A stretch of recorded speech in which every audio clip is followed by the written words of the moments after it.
All right, I'm answering all of your questions from Twitter, BitClout, YouTube.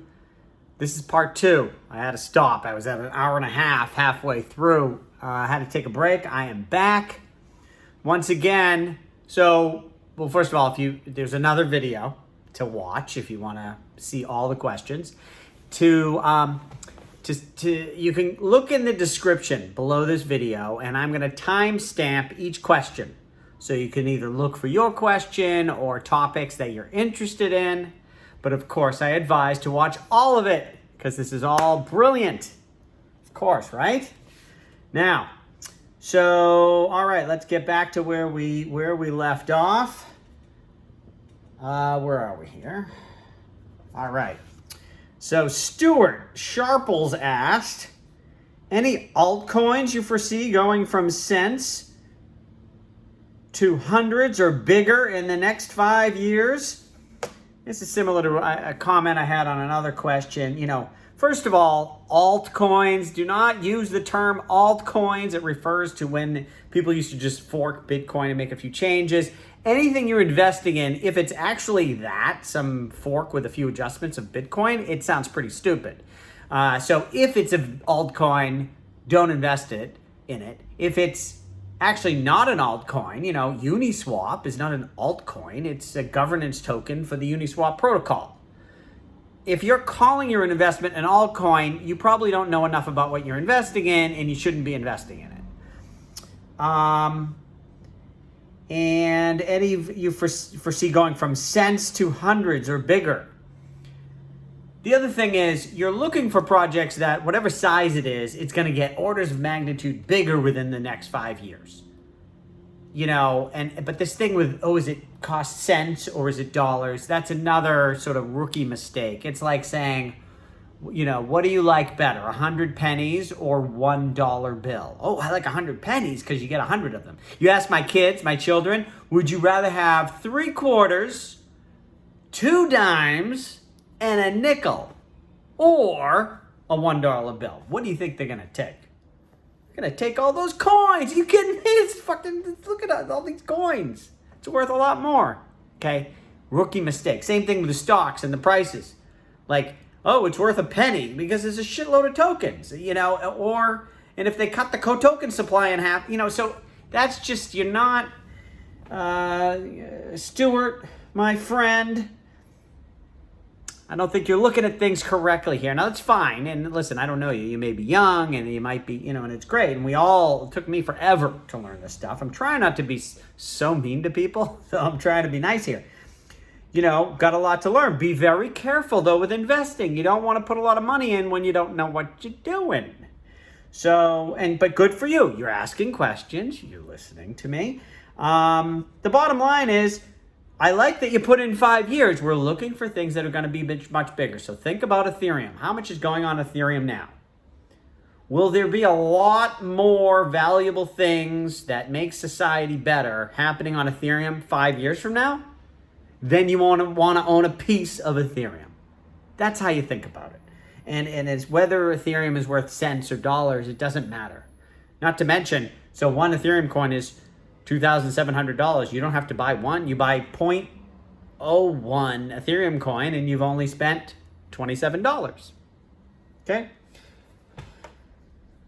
Next. We got Konya asks, do you know Lukso? No. Do you know Lukso? Lukso. So first of all, boy, I'm starting off with giving you guys shit. What kind of question is that? Do you know Lukso? What? Listen, if you have a question, do some research. So in other words, I'm guessing you like Lukso, you think it might be good. So your question is, Lukso does this and that, and this, that makes me think it's good. Do you agree? Or what do you think about Lukso's plan to do this and that?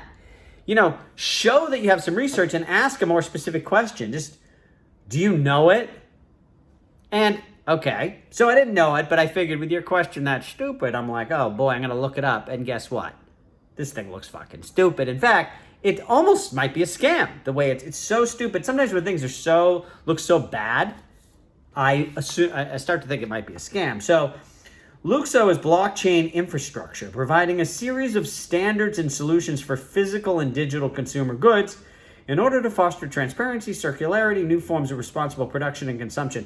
That part isn't stupid. Okay, I'll get to the part that I thought was ridiculous. But first of all, I am very skeptical or conservative about any solution where blockchain is then bridging to the real world. That's very difficult. You know, there's been talks of blockchain solving problems with supply chain, and, you know, this is for physical and digital consumer goods. It doesn't explain it, but how do you link the blockchain to the real world? Because blockchain, you have trust, but as soon as you're in the real world, you have to trust that that bridge has to be trusted from the real world, which includes real world things, which can't have the same trust as math.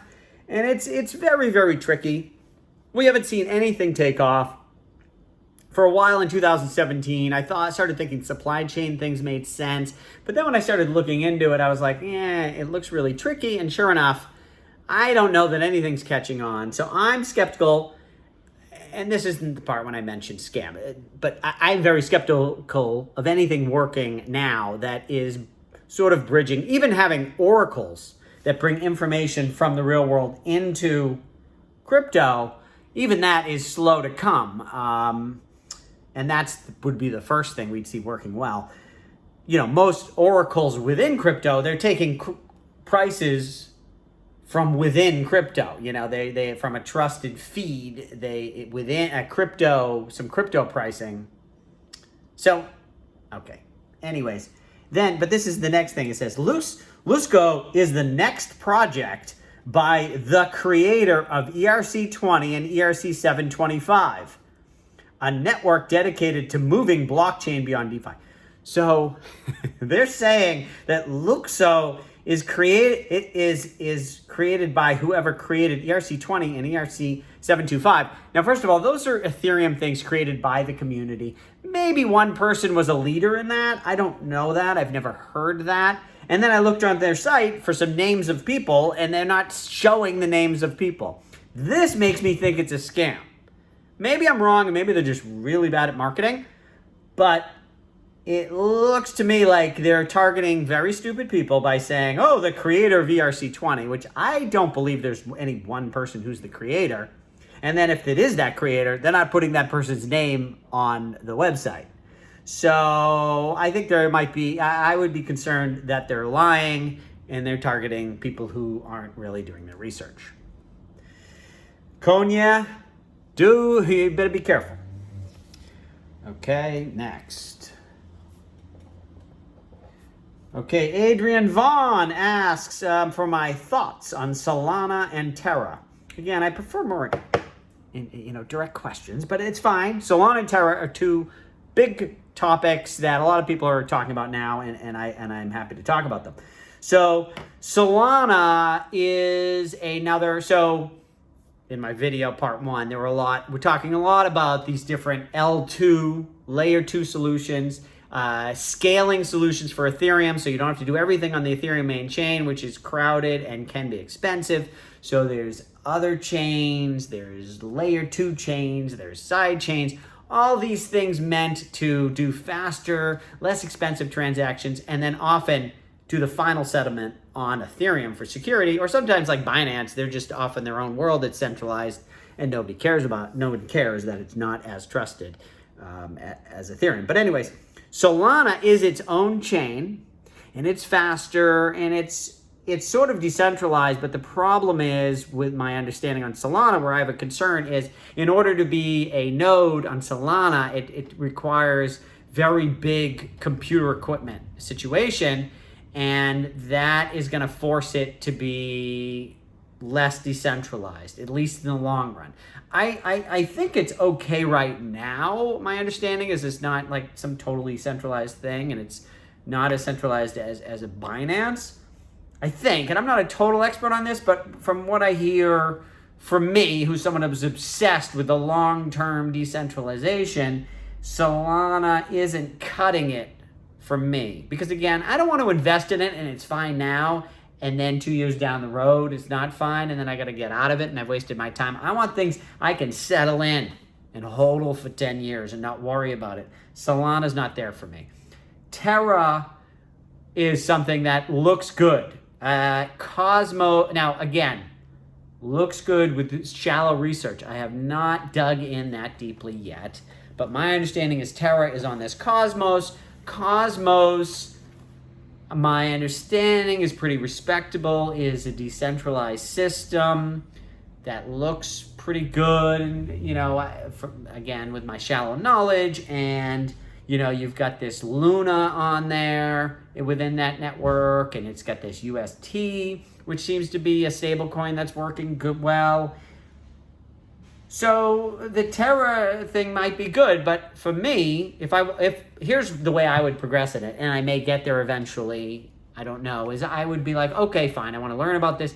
I look for some YouTube videos and I'm going to listen to videos of like, who created the biggest app on Solana, who was one of the main developers from the beginning of Solana. That's who I listen to. I don't listen to some idiots who talk about it and chatting about it and bullshitting, right? Listen to the experts. Then I would go on there and I would buy some of the UST, this stable coin, see how it works. How is it created? Maybe I'm lock up some money in order to mint some, and then what do people do with it? They lock it in some contract. I'd lock in, again, doing as little amount of money as I can just to get a learning experience on how it works and track it. And then there's all these, I'm sure it's not Ethereum, so now you get different wallets and all this. It's a lot of work, but I would start playing in it and again start reading everything I do if I'm going to do UST, and I would read a lot about it and really dig in. I think it's worth investigating. For me, though, I'm going to wait a little bit. I want to wait for there to be a real crash and some real things get difficult. So that way, when I'm testing it when it's really cheap. So then if I'm right, I'll know I'm going to make a lot more money. And also, you know, when no one cares anymore, no one's watching my videos, that's when I like to go study these new things. And to give it a little bit more time to make sure it's worth the effort. I'm adverse to doing a lot of work. If you are young, ambitious, you're looking for shit to do, go. You're working 12 hours a day, go for it. Figure it out. It might be good, and then you're in early. Good for you. Next, toxic masculinity. Love your name there. Toxic masculinity emperor asks, opinion on thorchain, cross-chain DEX, opinion on quickswap, which is Polygon, layer 2 DEX. So, first of all, regarding decentralized exchanges, there was I spoke somewhat at length to a question on the part 1 video. You can go look for that. Now, and I talked about layer 2s. I don't even know if I like the term decentralized exchange. I like automatic market makers, I think are awesome. And then, okay, so now all automatic market makers need to move to layer 2. So first of all, they'll all be on layer 2 like within a year, I would guess. And so do we really just want to jump on whoever's the first on layer 2? I don't know. I like to go with who's the biggest, right? And who's the biggest likely to maintain their lead. If there's a number 2 and they're going twice as fast as the number 1 guy, I might prefer the number 2, you know?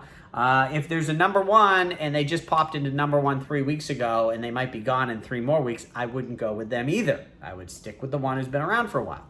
That all being said, so quickswap is not number 1 or number 2. It's tiny. It's new. Okay, maybe they're going to grow into be huge. Maybe, and I look at the chart and I put a link. I should put the link under this one too. I have a good thing, a link where you can see the total last 24-hour volume for all the decentralized exchanges, and you could see where they are in the thing, and you keep watching. You know, it's like a horse race, and I like to pick the ones. It's like a horse race, but you don't have to bet before the race starts, and you can bet in the middle of the race. And there is no end to the race to an extent, so you just want a horse that remains near the front, and you can sort of cash out when you want. It's a horse race, but it's much easier than going to the track. So, what was I saying? So anyways, the fact that quickswap is on layer 2, I mean, I tested Loopring is on layer 2, low fees, you know, and it was like to trade $500 worth of something, I was sucking up all the liquidity. So what am I going to do with that? Now, you might, if you're small and you trade $20, $30, then the low fees is all you care about, and then fine, go to any exchange. But even that, the pricing might not be as good. Again, size matters. This is like dating for guys. Size matters, right? Whatever. So quickswap, I wouldn't pay attention to yet. And cross-chain, I do believe there'll be other chains in the long run. I think that Ethereum probably is the ultimate trust settlement layer and the biggest chain, certainly for a long time, if not, you know, I don't know about forever, but for a long time. But there will be other chains, and there will be value to having other chains connect into Ethereum. But today, cross-chain stuff, it doesn't really interest me because there's not enough activity on other chains, not to mention activity on other chains that I give a crap about.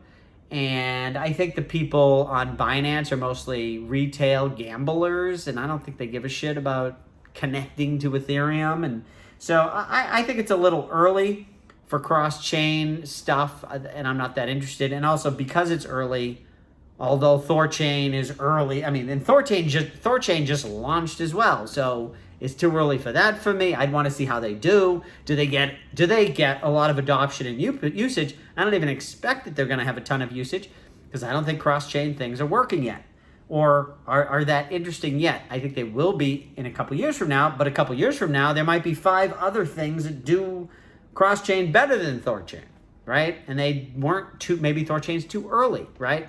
And then one that's a year later is still early, and then they win. I don't know, but I wouldn't bet on it yet. So you, Mr. Toxic Masculinity Emperor, you're very early. You know, I think you're almost too early. Like, you're in crypto, and then you're looking for the next thing in crypto. Tone it down. Like, just take it easy. You're like it's good. I like the attitude, especially if you're a young kid or a young person. I'm 50, so you're all young to me. But it's good to be looking ahead and seeing where things are going. But timing is so important in investing. You know, I used to think, oh, I don't care. You know, this is going to be awesome in 20 years, so I'm going to hold it now for 20 years.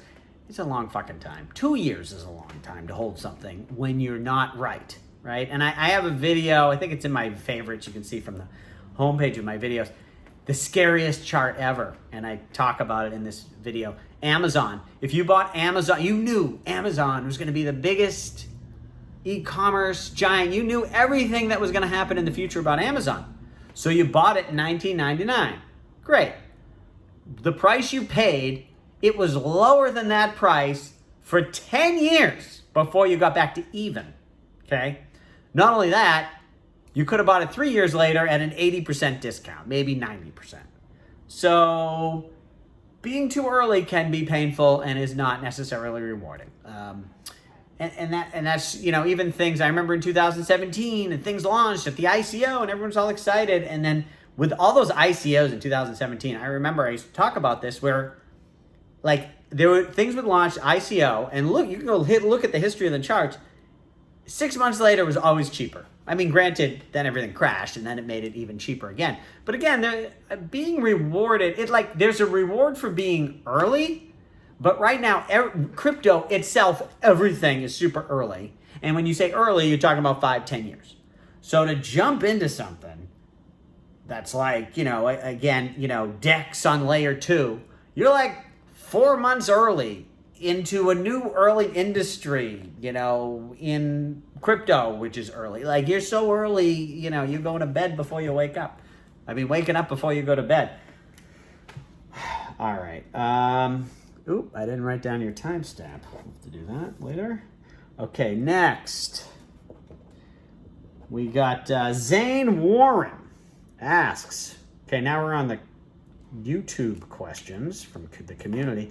Do you still recommend Consensus Academy for learning about Ethereum nodes? As a young person, I think understanding ETH nodes could be beneficial in the short and long term.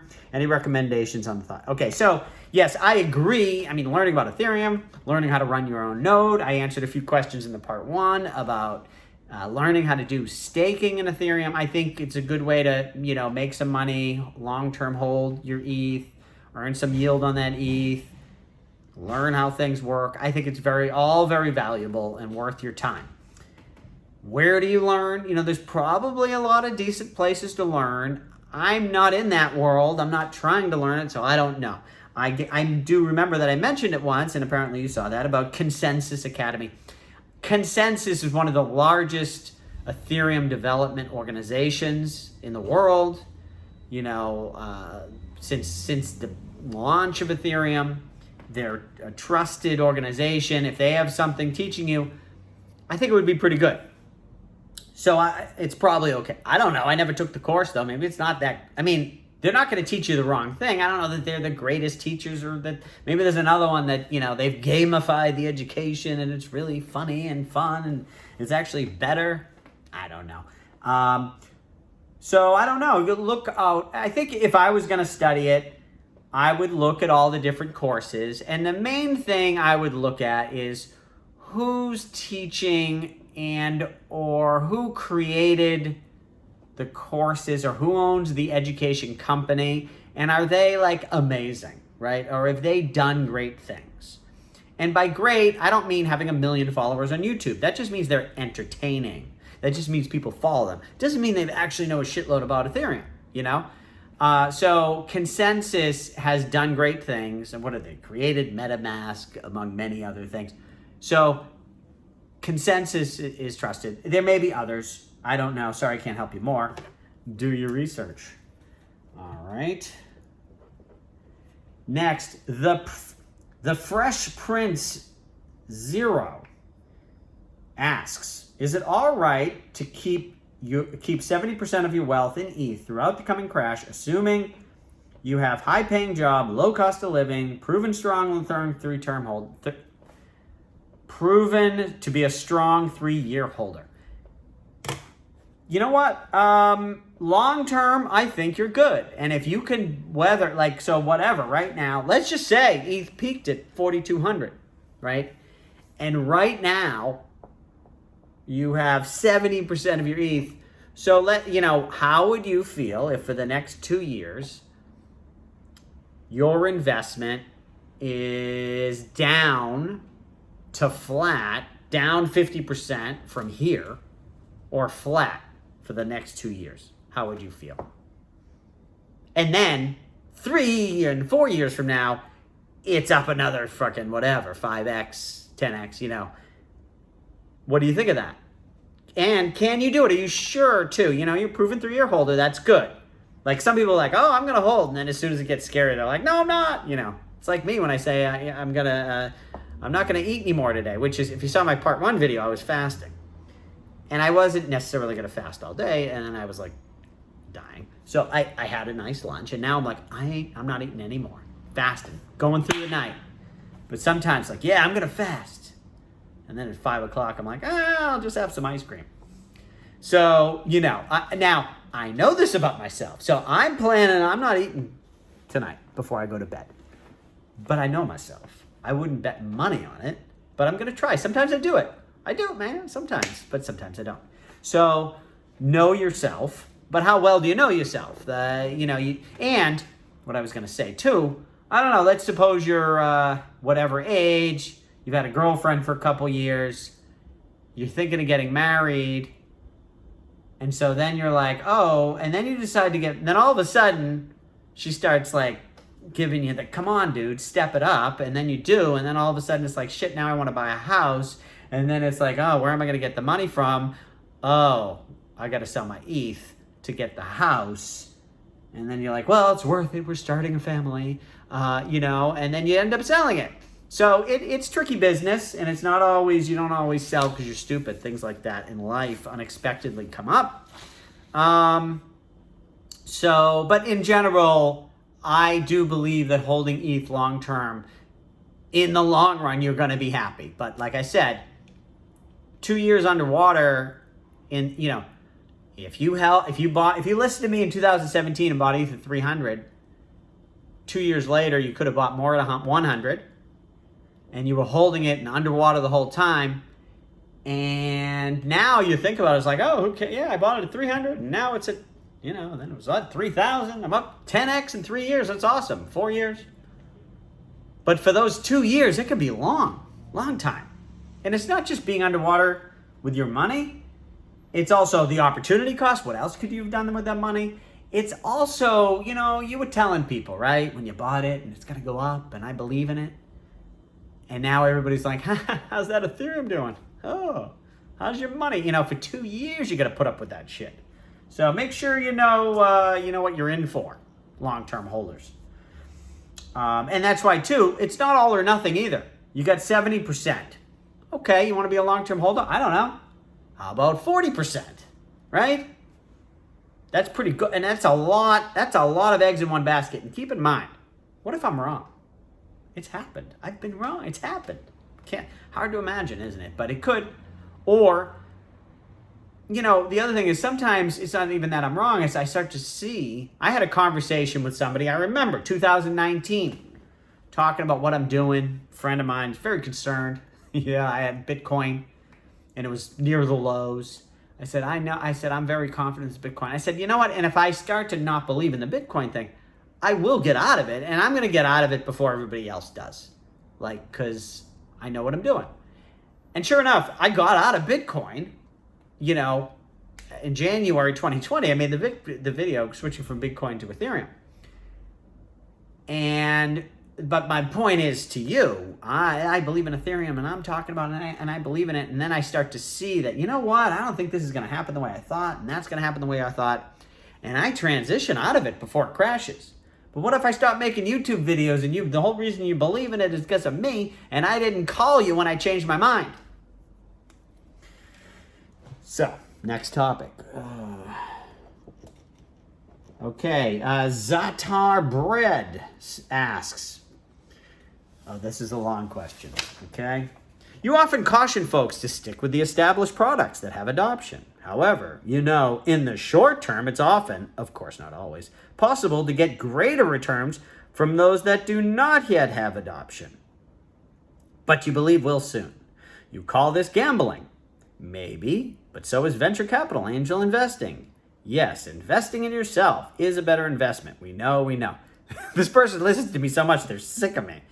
But good, you know all my points. You're just struggling accepting it, whatever. My question, how would you advise those investors searching for greater alpha? I know. You already got my answer. I love it. I know, we know. Crypto already is the cutting edge, huge alpha, even with the big projects like ETH. But folks are going to do what they do, knowing that. What kind of guidance would you give? So it's so funny because this person knows all of my answers, knows what I think, and sort of agrees with me. But they're asking, this question strikes me as, listen, I want to be stupid. Can you please let me be stupid? What can I do to be stupid? Please, begging you. You're begging me here for permission to be an idiot. Tell you what, I don't know, go to Vegas. I mean, let's see, you want to do something crazy?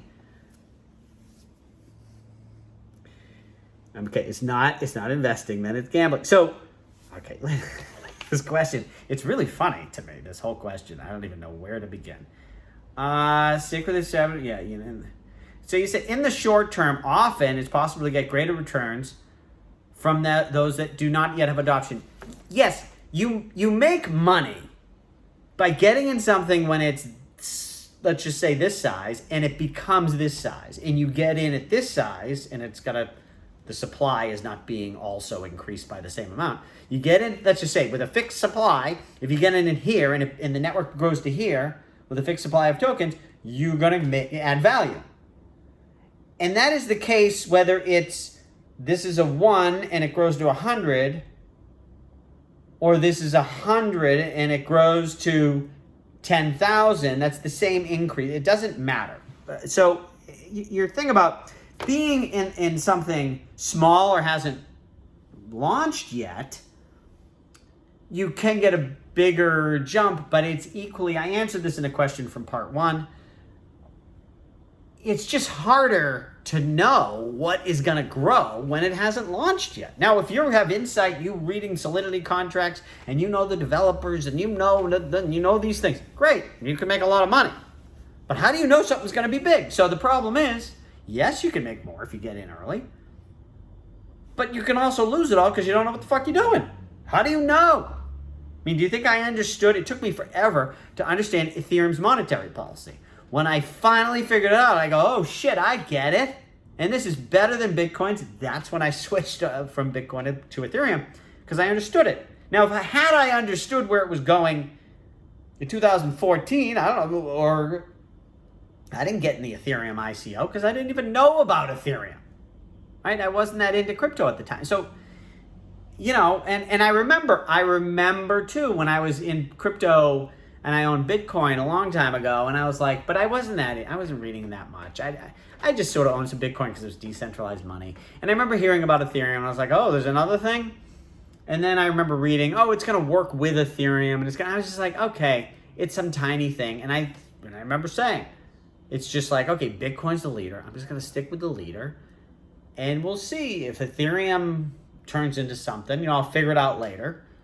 Whatever. And I waited. Now, okay, yeah, I would have made more if I had gotten into Ethereum at the ICO, but how many ICOs were there that I could have got into that turned into nothing? So I made a lot in Bitcoin, and then I transitioned, made a lot in Ethereum. So I haven't lost anything. I don't like losing. So you're looking for that. You're looking for, honestly, I would find if you're looking for like these crazy highs, I wouldn't get that for money. It's too expensive. You're looking for excitement, and you've got excitement. Like you said, I know, you're in. Let me just see what else you said here. Yes, investing, it's gambling. Searching for greater alpha. It's so, I mean, you're already in crypto. Like, I don't even think you should have any leverage because you can get wiped out. The key is staying in the game. You're looking for shit that's going to kick you out of the game. If you want excitement, go skydiving. I don't know. Go to fucking swinger parties. Do drugs. I mean, you're better off doing drugs than this fucking investing you want to do. Seriously. You want to have a crazy night? Do an E-tab and go to a rave. Okay? There's some alpha. That'll be fun for you, all right? And just drink a lot of water. Yeah, so you have some fetish for like getting fucking crazy, and that's, hey, listen, we all love that. Just do it in less expensive ways. Seriously, like I don't know what else is exciting in life. I don't know. Do something exciting. Learn how to wakeboard and do a fucking backflip off the wave, right? I don't know, go skiing and launch cliffs, steep and deep, you know? Go to Utah and just go crazy. That's what I would do. With your money, be smart, and then you have the money to do that stuff. Then you can buy an airplane and jump out of it. There's your alpha. But don't start, it's very expensive when you start taking your investment money because you want to get high, right? You're looking for high. And you think, listen, you got plenty, if you don't think the crypto action that is going on is exciting, then, you know, this investing isn't for you either. Now, maybe you got in late and you're trying to like catch, it's like, it's a race, right? And I started like 2 weeks before you in a 5K. I mean, I started a half hour before you in a 5K race. You're trying to catch up to me. It's like, fuck it. Wait for the next race, right? Next Thanksgiving, you'll be at the starting line and you'll do better. Like, forget it. If you're just trying to catch up because you got in late, forget it. You're going to break your leg in the race and kill yourself, and you're going to puke it before you get to the finish line. So take it easy. And here's another thing. Do some meditation, breathing exercises, and just learn how to calm down. Okay, Zatar? You're funny, though. I almost like want you to come on the show because you're like, it's hilarious. Okay, what's next? We've got Dandenong area. Portfolio. 75%. This looks the same as this other one we did. I don't have the paper in front of me. I feel like I did this, but 75% ETH, 10% BTC, 15% matic. I feel like someone had almost a very similar thing. 75% ETH, fine. 10% BTC, fine. 15% matic. Now remember I said there's a ton of layer 2, sidechain, Ethereum scaling options all launching. Right now, just launched, more coming. Who's going to be the winner? Polygon, one of the first out of the gate, Ethereum compatible, got a lot of adoption. I just saw a great chart, just posted today on Twitter. Chris Bernitzky posted it. Shows Binance going like this, transactions. Then it flattened out right when Polygon launched. Started going down, and I don't know that they passed, but Polygon is sucking up. Because Polygon, it's not as secure and safe as an optimistic rollup or a ZK rollup. And those are launching shortly. Someone could quickly steal a lot of Polygon's lunch here if they do it right. Maybe Polygon transitions correctly and they become as secure, they adopt some optimistic rollup or ZK rollup things within a year or two and they maintain their lead, maybe. But you got 15% into one L2. There's going to be 100 L2 solutions or sidechain solutions like Polygon. You want to be in the winners, and you got a decent amount in this one that just launched at the beginning of the race. So you better be ready to move quickly. And if we're in a bear market, that shit's going to fall, and you're going to end up having to transition when you've lost money in the thing. So I would be very careful about that, or watch close. Like, things can change so fast. Like Optimism, it's supposed to launch in like a month, and Uniswap and Synthetics is going on it. It's quite possible that Optimism completely eats Matic's lunch in like 2 minutes. Arbitrum just launched. And maybe, I don't know, maybe Polygon 5 years from now, they're the king. I don't know. I'm not saying they're not going to be. I'm just saying, again, 2-mile race, and we did the first 200 yards, and someone sprinted out of the gate, and you think they're going to win. I don't know. Or, even if you don't think they're going to win, I hope you got to watch that race every second, because, right? It's like if there's a 2-mile race, and you want to go take a nap, like, you're going to miss who wins the race. You got to be watching closely. Next, Kyle Hinson asks, my portfolio is mostly ETH. I would like to take 5 to 10% and invest in smaller cap projects. Again, I hate the term smaller cap because it makes me feel like you just think about price and like the number's lower so it can go bigger. It's not about that. Most likely what you mean, I hope what you mean, is you want something that is more new, and therefore you have a chance of being earlier than you are with ETH. And again, I would just remember that we are very early in all of this. Like, when I was in Google, I remember when I loved Google and I was doing well with Google stock, it was like a year or two after the IPO, okay? And how long was Google stock doing well, right? And keep in mind, Google's IPO, I don't know, I feel like it was 7 or 10 years after Google itself launched. And with tokens, when you're getting in early, you're like getting in Google. If Google was crypto, you could have got in when it was Series A investors, right? Venture capital. And then there's B, and then C, and then IPO. Then I got in 2 years after that. And then from my last video, I talked about how I sort of got out of it too early. Still made a shitload of money from investing in it 2 years after the IPO and then getting out of it early. Now we're at Series A. And if you're picking the next Google, if Ethereum's the next Google, you're in Google when it's at Series A investment, right? You could become a billionaire from that shit. It's good enough. And then you want more alpha. Calm down. Y'all gotta calm down. Now, but if you see something new that you think, Like, I got in early with this RAI, R-A-I, stable coin, and it's the Flex token. Because I love the idea of a stable coin, an algorithmic stable coin, not based on the dollar, and like it's got a lot of the things that I love. I understand it. There's a lot of I think, okay, this is good. Now, and it's new. This is super new. I mean, the day it launched, I like got some RAI and put it in their stupid thing so I can start earning the Flex token and all that. So I'm in. That's much earlier than I normally do with anything, but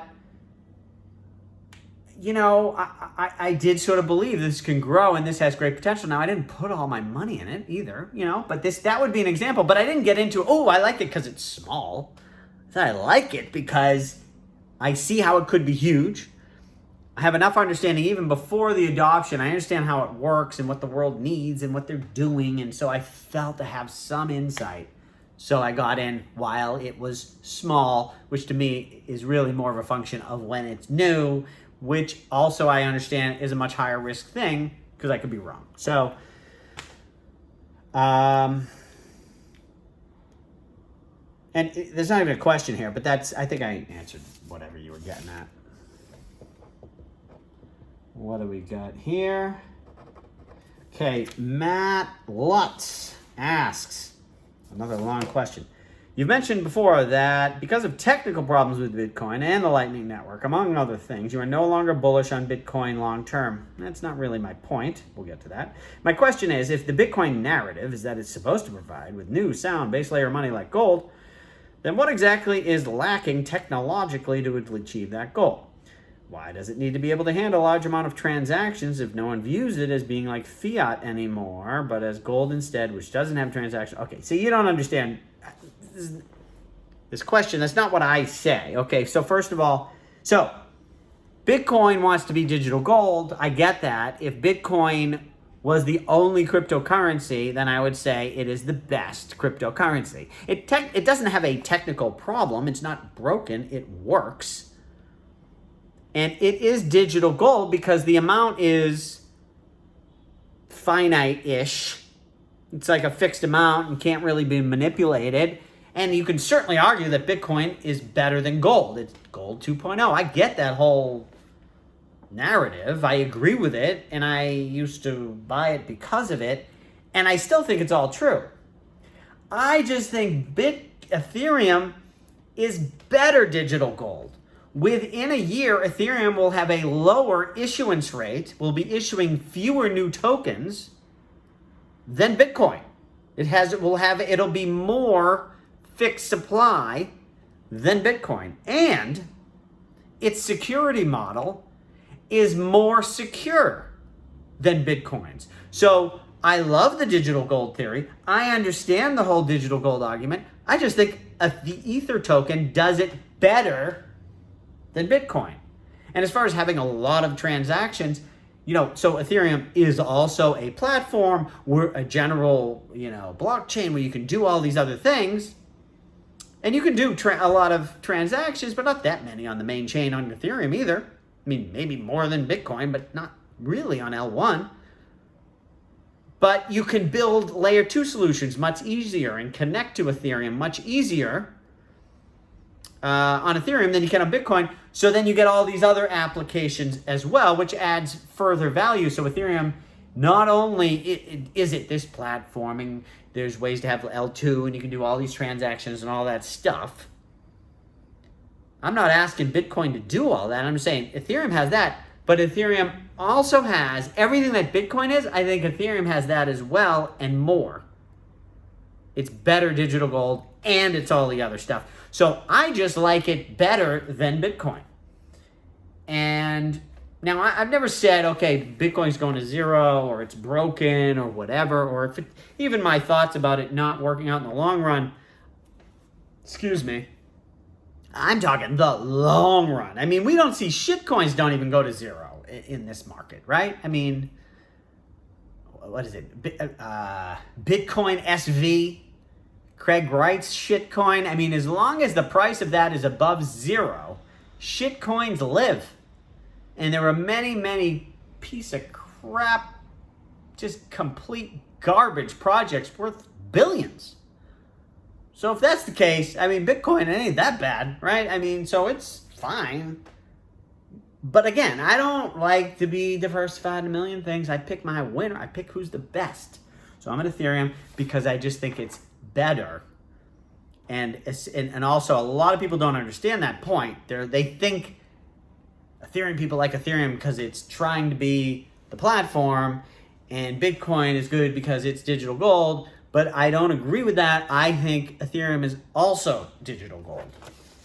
Better digital gold, or the new word is, Bitcoin is, what do they call it? Hard money, or the hardest money ever. And Ethereum is ultra sound money. I think that's the term. So,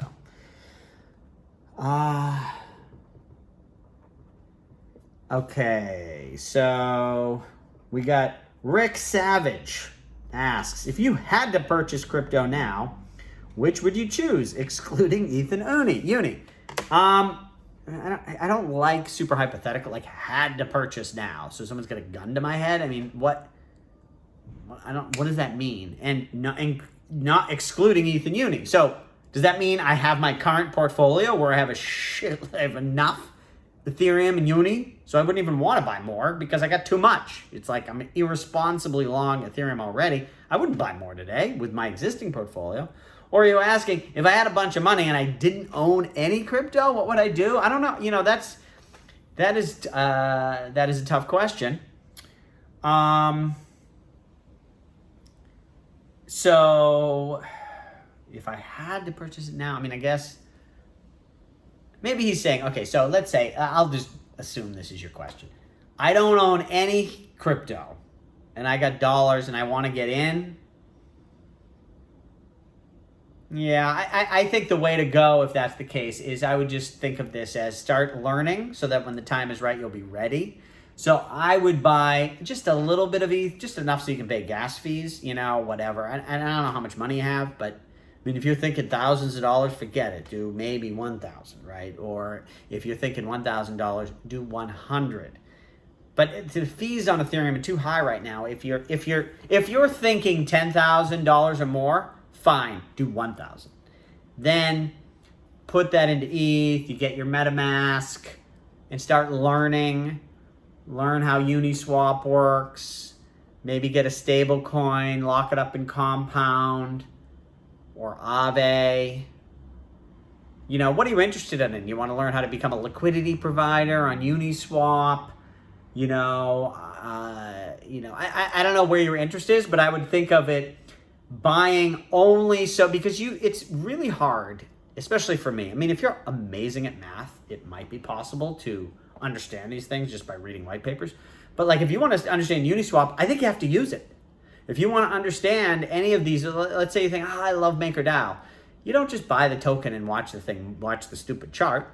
You go to MakerDAO, you lock up a little Ethereum, you borrow the DAI against it, you do something with that DAI, then you pay off the loan, and I don't know, that's how you learn. So I would buy things just to be, I think it's an important component of your study. Remember earlier when I was talking about Terra, if I want to learn about Terra, yeah, I can watch YouTube videos, yeah, I can read about it, but I'm gonna get the different, whatever the wallets are that work with Terra, and I'm gonna buy, I don't know, Luna, and I don't know what can you do with Luna. Is there somewhere you lock it up and you stake it? And I would do it, and I would get the UST, and I would do all this stuff, again, with very little money, because it's about the experience, and you understand how things work. I remember when the internet started. I remember the FTP was a thing, and I was like, what the fuck is FTP? I don't understand it. And people, you send a file. I'm like, send a file? I'm like, I don't. And then finally, I was trying to learn how to do web pages, and I got an FTP program, and I figured it out, and then I was like, I have the file, my HTML file, and I want to send it to the server, and that's what I use the FTP file transfer protocol. Now I get it. I could have read about it for years, but until I did it. So, to answer your question, if I had to purchase now, I wouldn't. But if I wasn't already in, I would start learning and studying as much as possible. and study by doing, and you purchase to facilitate your education. And now Rafe West asks, if someone is trying to become more free, is it better to have multiple jobs or side hustles? Plus, let's say trading and being an agent, I guess real estate agent. I'm speaking for many friends I have, being furloughed and going back, the taste of freedom from not having to work. Okay. So the reality is, in life, you can't just do whatever you want. You got to have money, and you get money. Basically, you're providing services for others, for providing some sort of, by adding value to the world, you get credit for that, which is your money. And that you hold that credit, and then you can use that to buy things, which in a sense allows you to be free. So you get freedom by having money, but you get money by sort of, in a sense, giving up your freedom. If you're doing something you love anyways and you really enjoy, maybe it is like being free anyways because you're doing what you want to do. But yeah, most making money includes a lot of like stuff that's pretty hard and that you don't want to do. Or even if you want to do it, it's like, it still is hard work. You gotta, especially when you're starting out. Like I do some work now, but most of all I do is what I want to do because I've paid my dues. I did the work sitting in front of a fucking computer for 12 hours a day, days in a row. I've done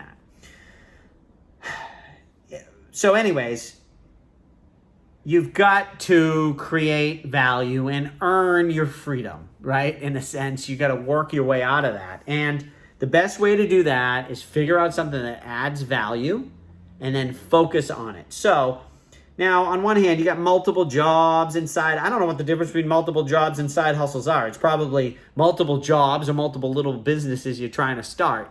None of those are going to make you money. You need to be super focused. Now, if you don't know what to do, that's when you have, like when I was trying to figure out what business to start, when I was starting out, I had like 10 businesses. I had a new business every day. New business idea, and then I'd work on it, and then as I worked on it, I'd be like, oh, I see why that's impossible, and then and actually I don't like it, fuck that one, and then I'd go to another business. But I spent no money before I realized what I was getting into. And then, eventually I tried one thing. I started selling some sex toys on the web, and everyone started buying them. I said, okay, this is what I'll do. Then this is a somewhat gradual transition, but I dropped everything else. And that's it. In the beginning, the first 6 months of my business, I set my alarm for 6 a.m. and I worked till midnight, 7 days a week. Got that shit going, right? Because then I knew I was getting sales. It was working. The web was early and was like, I'm just going to fucking run with this thing and run with it and run with it. And it gets going. And eventually, I didn't work, 18 hours a day, 7 days a week. Maybe I worked 12 hours a day, 5 days a week, and then less and less and less and less. Eventually, 20 years later, I hired a CEO, and the whole thing was running without me. Long term, So anyways, trading, and also trading is not a job. Trading is pretending being a bad investor is a job. You're better off holding if you're trading, and you're not making money, but you're keeping busy, so you're pretending it's work. And when everything's going up, you are making money, and then it sounds like you have a job, but you would have made more money if you weren't working at your job and just held. So don't trade. Now, sometimes do I trade and move things around? Yeah, but it's different. I'm not trading. I'm now trying to figure out this protocol. I'm trying to fund, money into Uniswap and see how it works.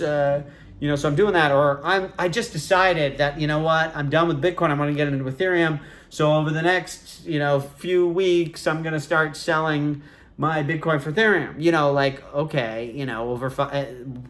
First time in 5 years, I'm trading the Bitcoin. So you move things around, but it's different than being a trader. And real estate, hey, you want to be real estate, you want to be good, it's a full-time fucking job. Real estate, I remember when I was in Hollywood, and no offense for those who were good at real estate, but whenever I met a woman, I was out partying, and she said she's in real estate, I was like, I think she's probably a prostitute. No offense, but it's just like, because they weren't working. It just, you could say you're in real estate, not do anything. How many sales are you getting in real estate? How many houses, deals did you close in a year? You making a living at it? Then it's a job. So anyways, to get your freedom, you need to make money, which means at some point you got to dig in and focus super hard on one thing. And don't just pick a thing. Like I said, try something, see if it's working. If it's working, triple down on what works. Right now, if you've got side hustles and multiple jobs, are any of them making some money? Let's say you got 5 different things. 2 of them are making money. Great. Drop the other 3. Now you got 2. After a couple months, which one's making more? If they're both the same, I don't know what to tell you. Maybe you like one more than the other. But eventually, you pick one and you triple down. All in. And work at it. 5 or 10 years, and then eventually you either get to a level that's higher, or if it's some sort of business thing, you could hire people to replace you, and you figure out ways to become free. I don't know if I answered that question, but I hope so. Okay, George, we got 3 more left. George Grachitz asks, how do we safely park our gains without regulation intervention? Compound might be problematic. Talking about compound finance. So yeah, you're right. Let's worry about regulation. It could screw some things up. I'm hoping that we see it coming. Hopefully that, they're going to crack down on compound and like the thing's going to be a shit show. But, I know it's coming in 2 months. So let's get out of it now. And also I don't think they would shut it down. I think they would just turn it into KYC, which you might be like, whatever. So now they know my name. Who cares? Oh, I don't care. I'll pay taxes on my interest. You thought you were skating it. I don't know. Okay, whatever. But it's quite possible that they do regulation that ruins the business. Makes it so now compound sucks because nobody wants to do the KYC, and now no one's going there, and now they don't have as much money in it, and the interest rates are lower, and then the whole thing goes to hell. And then you got to find somewhere else that has decent APY. All of that, those are risks.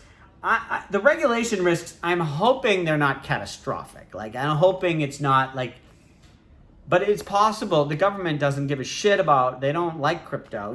They wouldn't mind fucking up everybody's money. So, I am concerned. And for a while, I've thought USDC is a great place to hold dollars and then, lock it up in somewhere like Compound and earn interest. But now I'm starting to think all this talk of government regulation on stable coins, like, I have no idea what they're going to do. But maybe they just say, the only stable coins we want are ones issued by the Federal Reserve. And so you have to close down USDC. And then I'm like, okay, so I guess that means I got to bring my USDC to Coinbase to cash it in. I guess they would give you that, I think, right? So then I'm fine. But maybe USDC itself would fall in other markets because people who don't have a account in Coinbase would be screwed. I mean, I have no idea. But I do believe that the final boss is coming, and the U.S. government, like, if it was not for the ability to print money, there's a reason that there are incompetent people at the heads of all of our institutions in America and most of the West.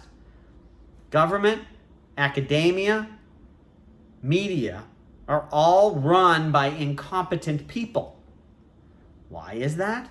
Because they print money and give it to themselves, and that keeps them in power.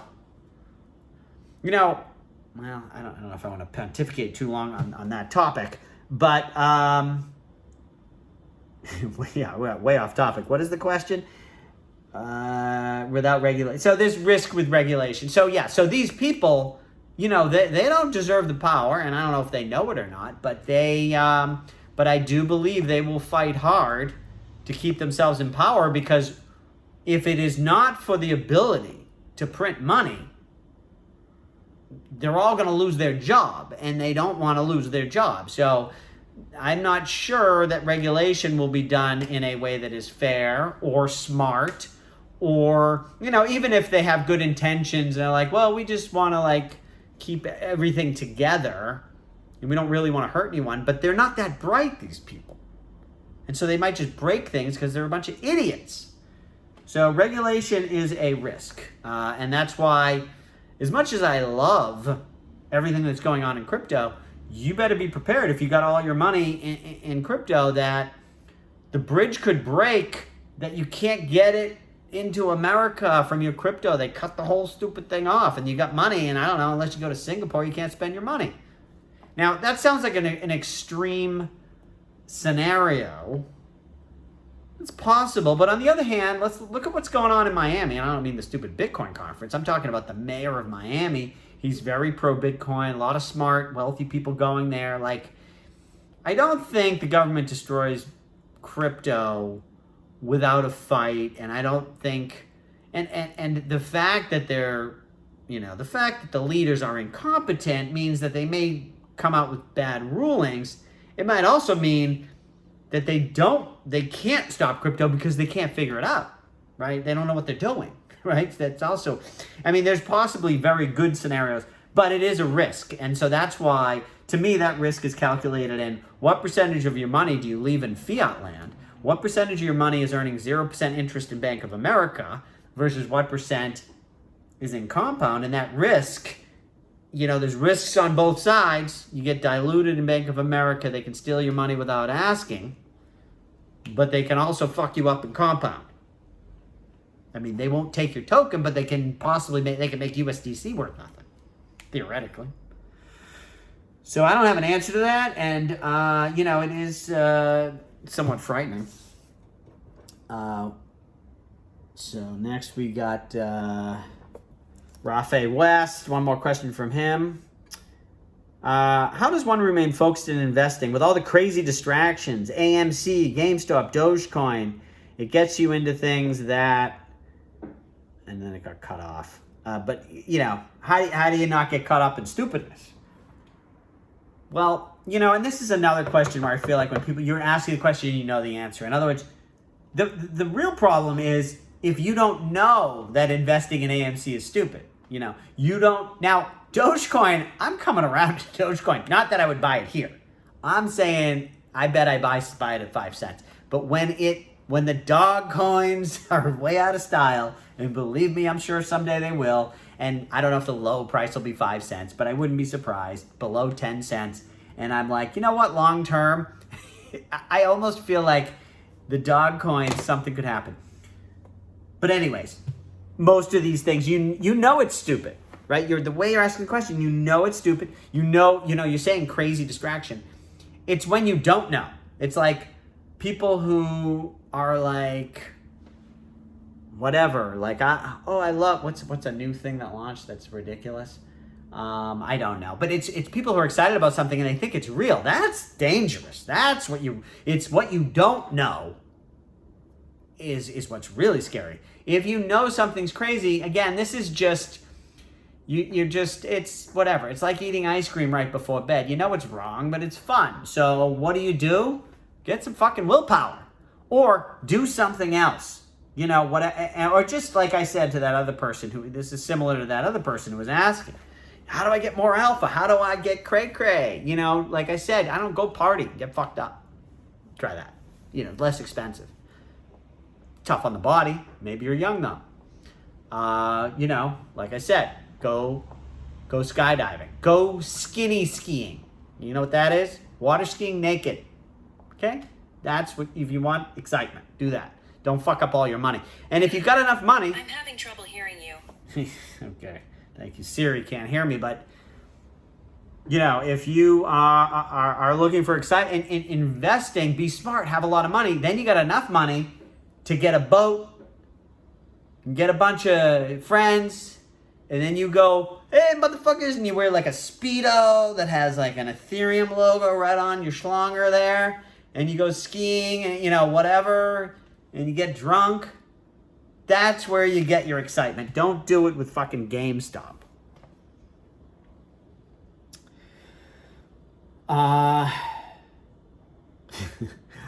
I'm thinking of these things on the fly. This is the type of thing a week from now, I'm going to be like, I can't believe this is the advice I'm giving. Someone asked about books for crypto. Oh, and this is the last question. And I made a video a while ago that I'll put in the description for books I recommended. There's so many, because one reason crypto is sort of difficult is it helps to understand economics, finance, cryptography, computers, networks, decentralization. So it really helps to have this broad. And so there's no one book. There's a lot of good books. I made a video talking about a bunch of them. The video's a little old. Maybe there's another new one out that's good. I didn't mention everything either that, maybe there's something I already knew about, so I haven't read it. Anyways, but my video's decent and give you some good book ideas. So watch that. You'll see it in the description below. And I don't know I didn't get the timing on that one. So that's it. I finished all the questions. Woo! Exhausted. I hope you let me know what you think of all these videos. I hope you liked the AMA. I don't even know if I can see. This is why BitClout would be good for me. Then I could have only questions from people who own my coin, and it would keep it from being, this is 2.5 hours long. On the other hand, maybe I'm just saving the world here by doing these long videos sometimes. I like helping people. But I spent a lot of time on this, right? And now I gotta upload. I'm working hard for you guys. Working hard. But, whatever. It's fun. Thank you. Let me know your thoughts. See you later.